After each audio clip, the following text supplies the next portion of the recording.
სახელითა მამისათა და ძისათა და სულისა წმინდისათა. ამინ. ჩვენთან არის ღმერთი. დღევანდელ სახარებიდან, ესე იგი, მინდა პატარა მონაკვეთი გავიხსენო, როდესაც მაცხოვართან მიდიან და ეუბნებიან, რომ გარეთო დედა და ძმები დგანანო და შენი ნახვა სურთო.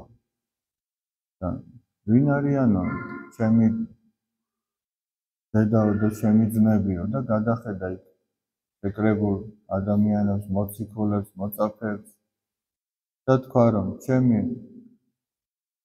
იგი ვინც ისმენსო ჩემს სიტყვასო და ყოფს მას, ის არისო ჩემი დედაცო, ჩემი დაც და ჩემი ძმაც. ამით ის კი არ თქვა, რომ ქალწულ მარიამზე კი არ თქვა, რომ არ არისო დედაო, ის კი არ უთქვია, მაგრამ ამით ის თქვა, რომ ვინც ისმენს ღვთის სიტყვას და ყოფს მას, ეს არის მისი ძმა, მისი და მისი მეგობარი, როგორც სხვაგან ამბობს. ასევე, როდესაც მას ეუბნებიან, რომ ნეტარიაო ის მუცელი, რომელმაც შენ გიტვირთა, რომელმაც 9 მუცლით გატარა, ხალი ეუბნება, რომ ნეტარ არიან ყოველნი, რომელთა ისმინა სიტყვა ღვთისა და დაიმარხონ იგი.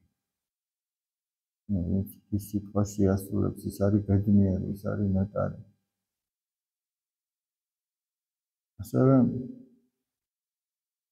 არის სხვაგან ნათქვამი, რომ ადამიანი, რომელმაც კლდეზე ააშენა სახლი და ადამიანი, რომელიც ქვიშაზე ააშენა სახლი, ისინიც შეადარა ერთი, რომელმაც ისმინა ღვთის სიტყვა და დაიმარხა, ანუ შეასრულა, და მეორე, რომელმაც მოისმინა ღვთის სიტყვა და არ შეასრულა.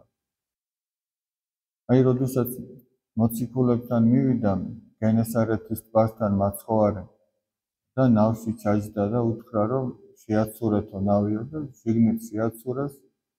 ესე იგი, მოციქულები დამასრალნი არიან, მთელი ღამე ითევზავეს და სამწუხაროდ ვერაფერი დაიჭირეს. დილით მათთან მიდის მაცხოვარი და ჩაჯდება ნავში, ცოტა შეაცურებენ შიგნით და იქიდან ხალხს უქადაგებს, ასწავლის, ანუ ჯერ სულიერ საზრდოს მისცემს ადამიანებს. როგორც სხვა შემთხვევაშიც მოხდა, როდესაც 5000 კაცი დააპყრა. და შემდეგ ეთქვის, რომ გააგდეთო ნავის მარჯვნივ ბადეო. და მოციქული პეტრე ეუბნება, რომ ჩვენო მთელი ღამე ვითევზავეთო და ვერაფერი ვერ დავიჭირეთ. და რადგან შენ გვეუბნებიო, შენი სიტყვისავით ჩავაგდეთ ბადეს. ესე იგი, განაჩვენი გამოცდილებისამებრ, რომ ჩვენ მთელი ღამე ვითევზავეთ და ღამე რადგან ხელსაყრელია თევზაობისთვის და თუ აქ ვერაფერი დავიჭირეთ, ეხლა რაღა უნდა დავიჭიროთ ამ დილით, თან იმ ადგილზე, სადაც მთელი ღამე ვერაფერი დავიჭირეთ. მაგრამ აქ ჩვენი ჭკუით და ჩვენი გამოცდილებისამებრ კი არ მოვიქცევითო, არამედ შენი სიტყვისამებრ მოვიქცევით. და მართლა ჩააგდეს ბადე და იმდენი თევზი დაიჭირეს, რომ ბადეები იხეოდა. წარმოიდგინეთ, აი, რატო? იმიტომ, რომ ისინი ღვთის სიტყვას მიენდნენ. ასევე ღვთის სიტყვას მიენდო პეტრე მოციქული, როდესაც ღამე მაცხოვარმა გაუშვა ისინი, სანამ ხალხს გააცილებდა და ნავით გაუშვა. როდესაც შუაღამისას მივიდა და მათ დაინახეს, პეტრე მოციქულმა უთხრა, რომ უფალო, თუ შენახა, რომ მიბრძანეო, რომ შენთან მოვიდაო და უფალმაც უთხრა, რომ მისულიყო. იქაც ღვთის სიტყვისამებრ პეტრე მოციქული წყალზე იდგა და არ იძირებოდა. ასევე ჩვენ ვიცით, რომ უფალმა თავისი სიტყვით შექმნა ყოველივე. თქვა უფალმა და იქმნა. მისი სიტყვისამებრ შეიქმნა. წერო, აი, ადამიანი, რომელიც ეცდება, რომ ღვთის სიტყვისამებრ მოიქცეს, შეიძლება ზოგჯერ ფიქრობდა, რომ ეს სიტყვა ფულის შესასრულებელია, ან ხორციელ ზარალს მოიტანს, იმიტომ რომ აქ პატიოსნებაა საჭირო. და პატიოსნად ნაკეთები კიდე შეიძლება ვერ იყოს ისეთი, ასე რომ ვთქვათ, სარფიანი. იმიტომ რომ რაღაცა მრუდეთ ნაკეთები შეიძლება უფრო მოგებიანი იყოს, პრაგმატულად მოფიქრალი ადამიანი ასე აკეთებს ძირითადად. მაგრამ იყო ასეთი შემთხვევაც, რომ იონამ არ დაუჯერა ღვთის სიტყვას, როდესაც მაცხოვარმა ნინევიაში გაგზავნა და სულ სხვა გზით წავიდა. მაცხოვარმა უთხრა, რომ წასულიყო და ნინევიელებისთვის ეკადაგა, რომ შეენანებინათ თავისი წოდები თუ არა და დაიჯდებოდნენ, დაინგრეოდა მათი ქალაქი. იონას არ უნდოდა წასვლა და სხვა გზით წავიდა. მაგრამ მოვიდა დიდი თევზი ვეშაპი, რომელმაც გადაყლაპა იონა და 3 დღე და ღამე იონა იყო ვეშაპის მუცელში. და იქ სინანულით შეღაღადებს უფალს, ნანობს თავის ურჩობას. და მაინც იქ მოუწია წასვლა, სადაც ღმერთმა უთხრა და თავიდან ურჩობის გამო არ წავიდა. ასევე წეგან რომ გავიხსენოთ, ესე იგი მაცხოვარმა 5 პურითა და 2 თევზით რომ დააპურა 5000 კაცი. იქაც მან თავისი სიტყვით განამრავლა ეს ყველაფერი. ადამიანი თუ ეცდება რომ ღვთისმცნებებით იცხოვროს, აი სწორედ ესეთ ადამიანზე ამბობს უფალი, რომ ეგ არის ბედნიერი, ეგ არის ნეტარი. როგორ ამბობს დავით მეფსალმონე, ვიხარებდე სიტყვათა შენთა ზედა, ვითარცა ვინ პოვის ტყვეი დიდ ძალია.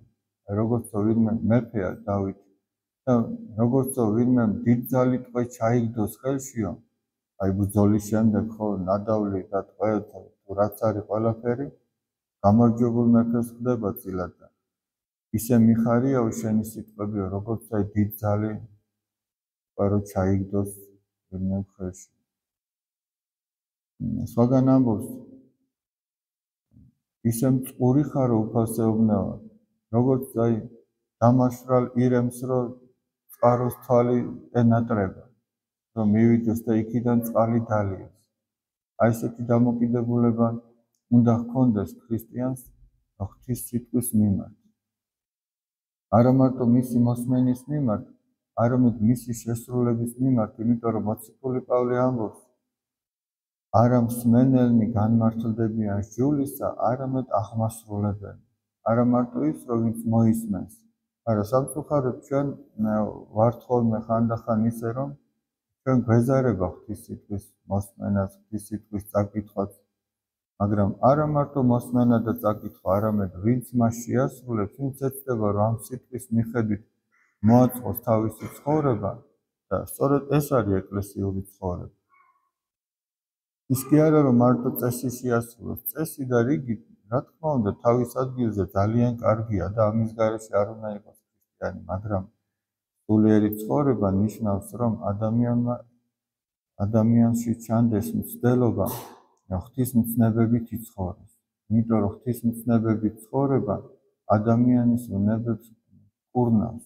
იმიტომ რომ ჩვენ ვიცით როგორ უნდა მოიქცეთ. თუ რაღაცაში ვერ ვაკეთებთ ისე როგორც საღვთო მცნება გვეუბნება, მაშინ ჩვენ ვიცით რა შევინანოთ და უფალს უჩვენოთ ის ჭრილობები, სულიერი ჭრილობები, რაც ჩვენ გვაქვს. იმიტომ როგორც დღევანდელი სამოციქულოში პავლე მოციქული ბრძანებდა, ჩვენი ბრძოლა არ არის ხორცისა და სისხლის წინააღმდეგო.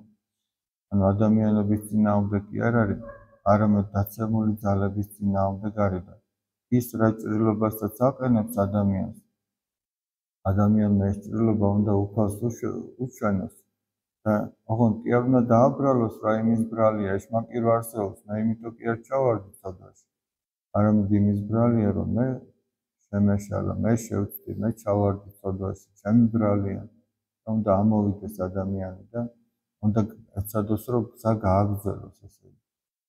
და საბოლოო ჯამში კი ადამიანის განკითხვა მოხდება ღვთისმცნებების შესაბამისად. ამიტომ ჩვენ ყველანაირად უნდა ვეცადოთ, რომ ჩვენი ცხოვრება აქვე, ამ წუთისოფელშივე ღვთისმცნებებს მიუსადაგოთ. არა ისე, რომ ჩვენ დაცემულ ბუნებას როგორც სიამოვნებს, ესე მოვირგოთ ღვთისმცნებები და რაც გვინდა საჩვენოდ გავიგოთ და რაც არ გვინდა არ გავიგოთ. არამედ ჩვენ უნდა ვეცადოთ, რომ ღვთისმცნება წმინდა მამათა ნაწერების კვალობაზე შევიმეცნოთ, აი რას ამბობენ, როგორ განმარტავენ, ის რას მოითხოვს ჩვენგან და უნდა ვეცადოთ, რომ ჩვენი ცხოვრება მიუსადაგოთ ის მცნებას და ეგ ადვილი არ არის. ეგ ერთ დღეში და ორ დღეში არ მოხდება, მაგას შრომა ჭირდება, სულიერი შრომა ჭირდება. ამ შრომის განმავლობაში ადამიანი ხშირად დაეცემა, ხშირად წაიბორძიკებს, მაგრამ ყველა წაბორძიკებულს და დაცემულს უფალი წამოაყენებს, თუ ადამიანი სინანულით მივაღმერთამდე და აი ეს არის სწორედ ის გადარჩენის გზა.